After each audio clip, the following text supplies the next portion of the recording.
So, I don't know when I'm gonna get all these interviews edited and uploaded, but I know that I don't know if it'll be. I know I have 5 or 6, so I'm hoping to find a month for 5 that I can just do a theme month. If even if I do a month of 4, I can have a double episode. This might be the double episode, but that's that's the plan, is to have a theme month of me interviewing people about writing. Today I am with Lord Morbius. Hello, hello. Welcome, heroes and villains, to Fjooken Enterprises YouTube channel. Take a moment, relax, stop your bickering, and just enjoy the show. What got you interested in writing? Truth be told, back in the early 1970s, I was given a copy of Tolkien's The Hobbit in paperback. Once I finished it, I was given a copy of the Lord of the Rings trilogy and told that it continued the story I'd been so interested in The Hobbit. As a schoolboy with an interest in fantasy literature, I went looking for more and found Robert Howard's Conan stories. As a kid with growing imagination and an insatiable appetite for more fantasy, I started reading everything I can get my hands on, and over the years, it developed into a passion. A few years later, I got my hands on the original Dungeons and Dragons game, the 3 rule booklets in a cardboard box. When I started playing that, it evolved into eventually wanting me to make my own adventures for the game. I gradually moved on to writing new adventures for D&D, after first trying to take the novels I'd read as a child and making those into adventures, which weren't entirely successful, but I was a kid. As I grew up, my skills developed, and I began writing backstories for characters, world building with histories, and eventually writing short stories in the settings I created.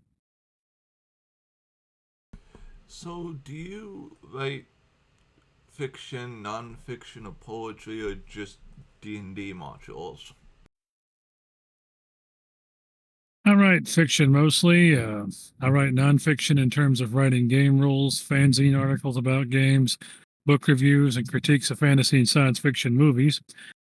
I haven't really tried my hand at poetry. So, what genres do you write in? Predominantly, that would be fantasy. Some science fiction, not nearly as much as the fantasy I write. Even less heroic adventure, and by heroic adventure, I mean stories about spies and covert operatives as opposed to swords and sorcery adventure. Um, Never tried my hand in comedy or romance, though. Probably something I should branch out into in the future. So, what genres do you read, and why do you read those genres? I enjoy science fiction as a rule. The Star Trek TV series, the original series, first introduced me to science fiction when I was just a kid. In the 70s, when Star Wars came out, the special effects blew my socks off when I first saw it on the big screen in the theater. Back in the 1980s, I was really into action adventure novels by Don Pendleton and James Axler, who wrote stories about secret agents and survivalists after nuclear wars, things of that nature. I believe that was a natural expansion of my interest in the action adventure movies of the 80s, the ones with Arnold Schwarzenegger and Sylvester Stallone. However, fantasy remains my first and foremost true love in writing genres. So, Lord Morbius, are you published at all? Well, technically, yes, but not on an international scale or with large publishers.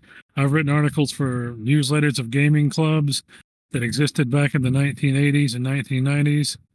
One was the SFFN, which stands for Science Fiction and Fantasy Network. They had a monthly fanzine that I wrote for. The Dallas Gaming Society's monthly newsletter was another one I wrote for. And the last one was the Guild Journal. The Guild Journal was a monthly club periodical for a gaming club in the 1990s. They really wanted their club name to spell out the word gamer, so they went with the club name of Guild for the Advancement of More Enlightened Recreation. I started out writing the odd article for them here and there, and eventually ended up being the editor of their magazine. By the time the club dissolved in 2003, I was pretty much publishing the whole thing by myself.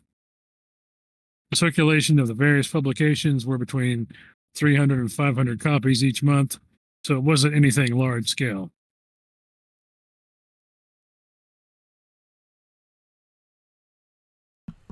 Since you've been writing for half a century or so, can you watch media without overanalyzing it? Well, if I'm being honest, no, I can't. I inevitably end up noticing mistakes, mostly technical mistakes, where the writers didn't do their homework and they have a character who is supposed to be some kind of expert on something, say things that don't really make any sense, or the characters misidentified technology or weapons that their characters should know better of. Everything from characters in a crisis who spend expended periods of time, I'm talking 15, 20 minutes, telling other characters they don't have time to explain, but if you just have to trust me on this, when it would literally take about 15 to 20 seconds to explain it, to having dying characters shot through the heart and bleeding out who keep choking and coughing while giving a dying speech that runs on and on and on and on while the character is supposed to be on the brink of death. To elite commando characters who try to load RPG rockets into what is obviously a telescopic sight on a rifle and not a rocket launcher, the character would know better even if the actor and the prop guys don't. It's just sloppy research on the part of whoever wrote their dialogue.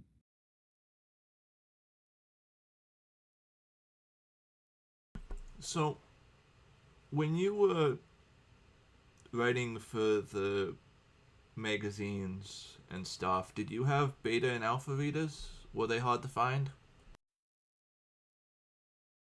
No, not really. I tend to proofread my own stuff several times before letting it go to print. And yes, I sometimes suffer from reading what I intended to write instead of what I actually typed out, which means that the odd typo got missed. I was so glad in the 1990s when I switched from an electric typewriter to a word processor with spell check. Really made my day. When you're not the editor, did you have an editor looking over your stuff? Were they hard to find? Not really. Most of my experience writing for newsletters, fanzines, and journals was unpaid volunteer work, a labor of love, if you will. Back in the late 1980s, I did submit two different outlines to Dragon Magazine, TSR, for publication. They rejected one outright, wanted me to send in a full draft of the other, which they did accept, but never actually got published. Apparently, they had recently printed a very similar article, which led to my submission being shelved for a later date, and they never really got around to it. As my penultimate question, do you have any advice for your fellow writers out there? Advice for aspiring writers. I'd have to say stick with what you know. If you love science fiction, then write science fiction. As a labor of love, you'll have more investment in creating a good piece. You are more likely to do any research that needs to be done to make it a realistic and believable piece. If your heart isn't in it, your story will read like a owner's manual for an inkjet printer, bland and dry.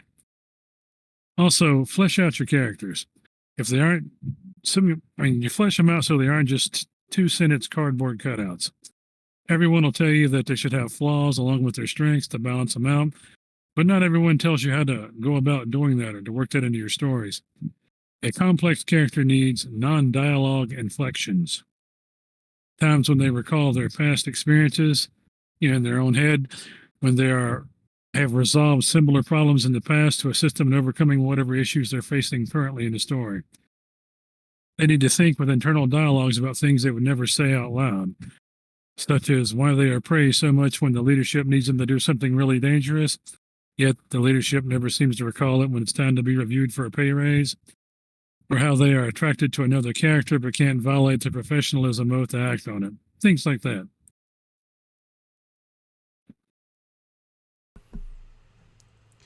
Anyone or anything you would like to shout out this time as we end the interview?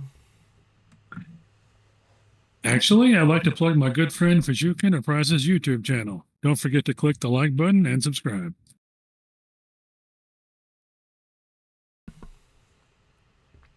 I always enjoy interviewing you, Morbius, and I hope to interview you in the future. Well, if I didn't need the money, I really wouldn't be here. Wait, I'm not getting paid for this, am I? I'm just doing this as a friend, right? If you want money, I can give you money. I'm just kidding. Happy to do it. I'll see you all in the next video. Have a good day. Have a good one, everybody.